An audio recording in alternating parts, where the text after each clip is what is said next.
ሰላም ሰላም ውድ የስኬት አካዳሚ ቤተሰቦች፣ ስኬት አካዳሚ የኦንላይን ትምህርት ቤት በመሆን ያገለግላል። ትምህርቶችን በኦንላይን እናስተምራለን። የምናስተምራቸው ትምህርቶችም አማርኛ፣ እንግሊዝኛ፣ ሂሳብና ሌሎችንም ትምህርቶች በማስተማር ላይ እንገኛለን። ለመማር የምትፈልጉ ቤተሰቦቻችን ቪዲዮ ላይ ባስቀመጥነው ስልክ ወይም ሊንኮቻችንን በመጠቀም በኢሞ፣ በቴሌግራም፣ በዋትሳፕ በሌሎችም የሚዲያ አማራጮች ሃሎ ይበሉን፣ ይደውሉልን። የፈለጉትን ትምህርት በፈለጉት ሰዓት ከሰኞ እስከ ዓርብ በማስተማር ላይ እንገኛለን። በዛሬው ትምህርታችን ወይም ቪዲዮአችን ደግሞ 14ኛውን ቪዲዮ እንመማራለን ወይም ደግሞ የ14ኛ ቀን ትምህርት የምንመማር ይሆናል። እንግዲህ ምንድነው በተለይ እንግሊዘኛን ማንበብ መጻፍ ለማትችሉ ቤተሰቦች ለእናንተ በሚሆን መልኩ ለ30 ቀን ያህል የሚቆይ ወይም ደግሞ ለአንድ ወር ያህል ተከታታይ ቪዲዮዎችን እየሰራሁ ወደ እናንተ እያቀረቡላችሁ እገኛለሁ። ሰው እንግዲህ እንደነገርኳችሁ ለ30 ቀን ያህል ወይም ደግሞ ለአንድ ወር ያህል ተከታትሎ እስከ መጨረሻው ድረስ የቆየ ተማሪ ጥሩ ውጤት እንደሚያገኝ ምንም ጥርጥር የለውም። እንዲሁም ደግሞ መጨረሻ ላይ ራሳችሁን የምትፈትሹበት ምን ያህል አውቀናል ብላችሁ ራሳችሁን ልትፈትሹበት የምትችሉ ጥያቄዎችን አዘጋጅቼ ይጀላችሁ የምቀርብ ይሆናል ማለት ነው። ሰው እናንተ ሳትሰለቹ እስከ መጨረሻው ድረስ የምለቃችሁን ቪዲዮዎች ማየት ይኖርባችኋል። ወሩ መጨረሻ ላይ ደግሞ ጥያቄዎችን እንሰራለን ማለት ነው።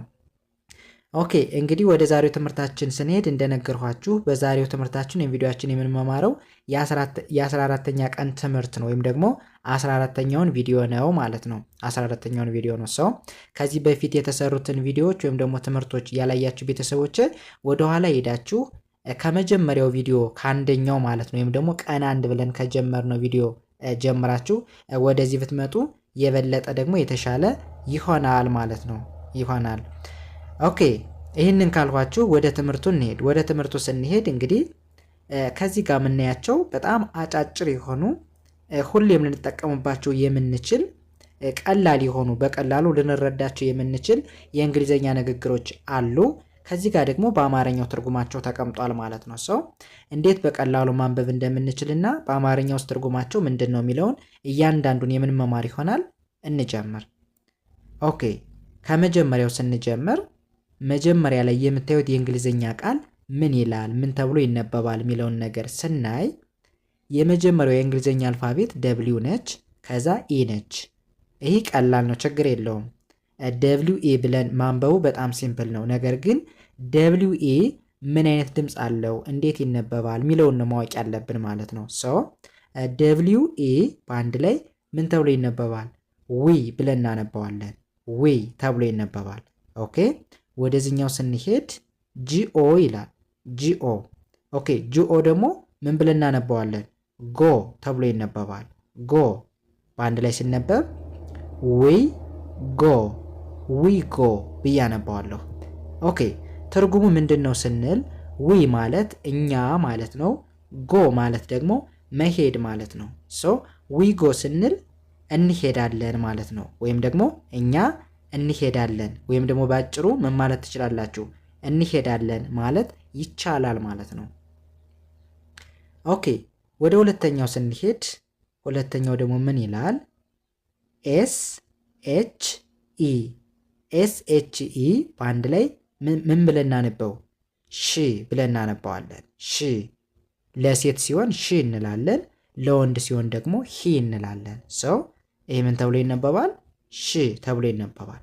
ኦኬ ወደዚህኛው ስንሄድ ከአንደኛው ላይ እንደነገርኳችሁ ጂኦ ጎ ተብሎ እንደሚነበብ አይተናል። ጎ እስኪ ሙሉ እናነበው። ሺ ጎ ሺ ጎ ሺ ማለት እሷ ማለት ነው። ጎ ማለት መሄድ ማለት ነው። በአንድ ላይ ሺ ጎ ስንል ትሄዳለች ወይም ደግሞ እሷ ትሄዳለች እንደማለት ነው። ኦኬ ይህም በዚህ ካየን ወደ ሶስተኛው እንሄድ። ወደ ሶስተኛው ስንሄድ ደግሞ የመጀመሪያው የእንግሊዝኛ አልፋቤት ማን ነች? አይ ነች። አይ ደግሞ አይ ተብላ እንደምትነበብ በተደጋጋሚ አይተናል። ኦኬ ከዛ ኤኤም ይላል። ኤኤም በአንድ ላይ አም ተብሎ ይነበባል።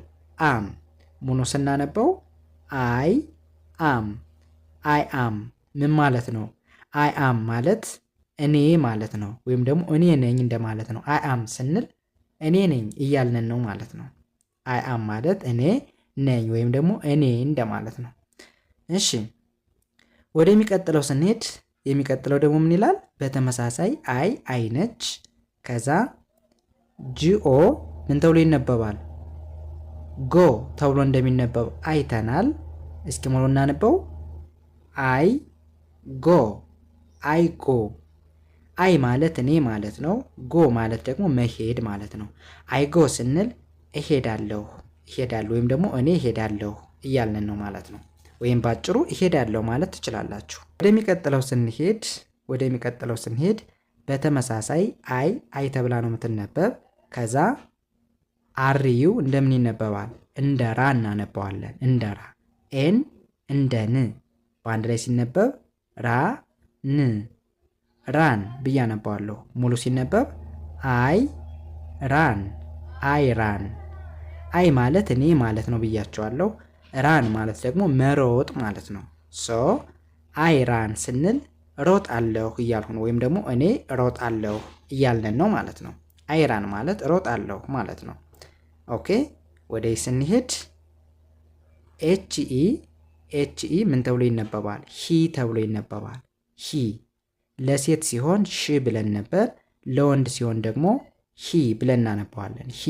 ከዛ ወደዚህ ስንሄድ ጂኦ ደግሞ ጎ ተብሎ እንደሚነበብ አይተናል። በአንድ ላይ ሲነበብ ሂ ጎ፣ ሂ ጎ ምን ማለት ነው? ይሄዳል ማለት ነው። ወይም ደግሞ እሱ ይሄዳል እያልን ነው። መልካም።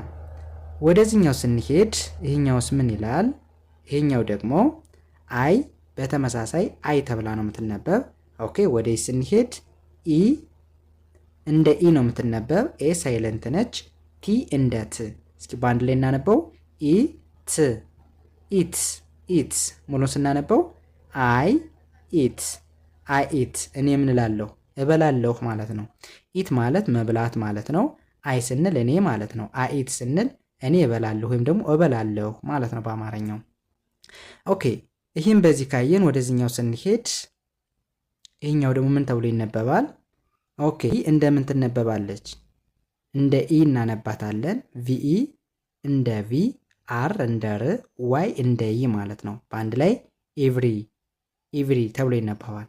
ከዛ ወደዚህኛው ስንሄድ ዲኤ እንደ ዳ፣ ዋይ እንደ ይ፣ በአንድ ላይ ሲነበብ ዳ ይ፣ ዳይ ተብሎ ይነበባል። እስኪ ምን እናነበው? ኤቭሪ ዳይ፣ ኤቭሪ ዳይ። ኤቭሪ ማለት እያንዳንዱ እንደማለት ነው። እያንዳንዱ ወይም ደግሞ በእያንዳንዱ ማለት ነው። ዳይ ማለት ደግሞ ቀን ማለት ነው። ሶ ኤቭሪ ዳይ ስትሉ በእያንዳንዱ ቀን እንደማለት ነው። በእያንዳንዱ ቀን ወይም ደግሞ በየቀኑ ማለት ነው። ኦኬ ወደ ሁለተኛው ስንሄድ በተመሳሳይ ይህም ልክ እንደመጀመሪያው ምን ተብሎ ይነበባል? ይህ ምን ብለን እናነበው? ኤቭሪ ብለን እናነባዋለን። ኤቭሪ። ከዛ ወደዚህኛው ስንሄድ ቲአይ ታይ የሚል ድምፅ ይኖረዋል። ኤም እንደ ም፣ ኢ ሳይለንት ነች። እስኪ በአንድ ላይ እናነበው። ታይ እም፣ ታይም፣ ታይም። በአንድ ላይ ሲነበብ ኤቭሪ ታይም፣ ኤቭሪ ታይም ምን ማለት ነው? በየሰዓቱ ወይም ደግሞ በእያንዳንዱ ሰዓት ወይም ደግሞ በየሰዓቱ ማለት ነው። ኦኬ አሁንም ወደዚህ ስንሄድ በተመሳሳይ ይህ ምን ተብሎ ይነበባል ብያቸዋለሁ። ምን ብለን እናነበው? ኤቭሪ ተብሎ ይነበባል። ከዛ ወደዚህኛው ስንሄድ ኤምኦ እንደምን ይነበባል? እንደ ሞ ሳይሆን እንደ መ እናነባዋለን። ኤንን እንደ ን፣ ከዛ ቲኤች በአንድ ላይ እንደ ዝ ይነበባል። እንደዝ። እስኪ በአንድ ላይ እናነበው። መንዝ፣ መንዝ፣ መንዝ ተብሎ ይነበባል። ሙሉ ስናነበው ኤቭሪ መንዝ፣ ኤቭሪ መንዝ ምን ማለት ነው? በየወሩ ወይም ደግሞ በእያንዳንዱ ወር ማለት ነው። መንዝ ማለት ወር ማለት ነው። ኤቭሪ ማለት በእያንዳንዱ እንደማለት ነው። ኤቭሪ መንዝ ስንል በእያንዳንዱ ወር እንደማለት ነው። ኦኬ ወደዚህ ስንሄድ በተመሳሳይ ከዚህም ምን ይላል? ይህም በተመሳሳይ ኤቭሪ ተብሎ ይነበባል። ኤቭሪ። ከዛ ወደዚህኛው ስንሄድ ይሄኛው ደግሞ ምን ብለን እናነበው? ይሄ ደግሞ ምን ተብሎ ይነበባል? ዋይ ኢ እንደ ይ ይነበባል። ከዛ ኤ ሳይለንት ነች። አር እንደ ር፣ በአንድ ላይ ሲነበብ ር፣ ኤር ተብሎ ይነበባል። እስኪ ሙሉ እናነበው። ኤቭሪ ኤር፣ ኤቭሪ ኤር ምን ማለት ነው? ኤር ማለት አመት ማለት ነው። ኤቭሪ ማለት እንደነገርኳችሁ በእያንዳንዱ ማለት ነው። ኤቭሪ ኤር ስንል በየአመቱ ወይም ደግሞ በእያንዳንዱ አመት ማለት ነው። ኦኬ ወደሚቀጥለው ስንሄድ NEW በአንድ ላይ ኒው ተብሎ ይነበባል። ኒው። ኦኬ ወደዚህኛው ስንሄድ በተመሳሳይ ዋኢ እንደ ኢ ነው የሚነበብ ብያችኋለሁ። ኤ ሳይለንት ነች። አር እንደ ር በአንድ ላይ ኤር ኤር ተብሎ እንደሚነበብ አይተናል። ሙሉ ስናነበው ኒው ኤር ተብሎ ይነበባል። ኦኬ ወደ ስንሄድስ ምን ይላል? ፒኤ እንደ ፓ ይነበባል። ኤስ እንደ ስ፣ ቲ እንደ ት በአንድ ላይ ፓስት ተብሎ ይነበባል። ኦኬ ወደዚህኛው ስንሄድ ቲአይ ታይ ተብሎ ይነበባል። ኤም እንደ ም በአንድ ላይ ታይም። እስኪ ሙሉ እናነበው። ፓስት ታይም። ፓስት ማለት ያለፈ እንደማለት ነው። ያለፈ ከዛሬ በፊት የተከናወነ የተዳረገን ነገር ፓስት ብለን እንጠራዋለን። ፓስት ታይም ስንል ምን ማለት ነው? በፊት ወይም ደግሞ በባለፈው ጊዜ፣ በባለፈው ሰዓት እንደማለት ነው። ኦኬ ወደ መጨረሻው ስንሄድ የመጨረሻው ምን ይላል? ኤፍኦ እንደ ፎ ነው የሚነበብ። አር እንደ ር በአንድ ላይ ፎር ብዬ አነባዋለሁ። ኦኬ ወደዚህኛው ስንሄድ ኤፍኢ እንደ ፊ ይነበባል። ከዛ ቲዩ እንደሚነበባል እንደ ቸ ይነበባል። አር እንደ ር ኢ ሳይለንት ነች። እስኪ ሙሉ እናነበው። ፊውቸር በአንድ ላይ ፎር ፊውቸር ፎር ማለት ለማለት ነው። ፊውቸር ስንል ለወደፊት በአንድ ላይ ፎር ፊውቸር ስንል ለወደፊት የሚደረግ የሚከናወንን ነገር ፎር ፊውቸር ማለት እንችላለን። ሶ ፎር ፊውቸር ማለት ለወደፊት ማለት ነው። ኦኬ እንደዚህ እያደረግን በቀላሉ እያነበብነን ትርጉሙንም መለማመድ እንችላለን ማለት ነው። ማንኛውም ያልገባችሁ ነገር ካለ በኮመንት ሴክሽን በኩል ጻፉልኝ፣ ወይም ደግሞ የቴሌግራም ግሩፕ ሊንክ ዲስክሪፕሽን ላይ ገብታችሁ በዛ ገብታችሁ ማናገር ትችላላችሁ ማለት ነው። እንግዲህ ይህ ትምህርት ደግሞ ይጠቅማል ካላችሁ ሼር ላይክ በማድረግ ለሌሎች እንዲዳረስና ሌሎችም እንዲማሩበት አድርጉ እላለሁ። የዛሬ ትምህርታችን የቪዲዮአችን ይህን ይመስል ነበረ። ቀጣይ በሌላ ትምህርት ወይም ቪዲዮ እስከምንገናኝ መልካም ጊዜ ተመኘውላችሁ። ሰናይ ጊዜ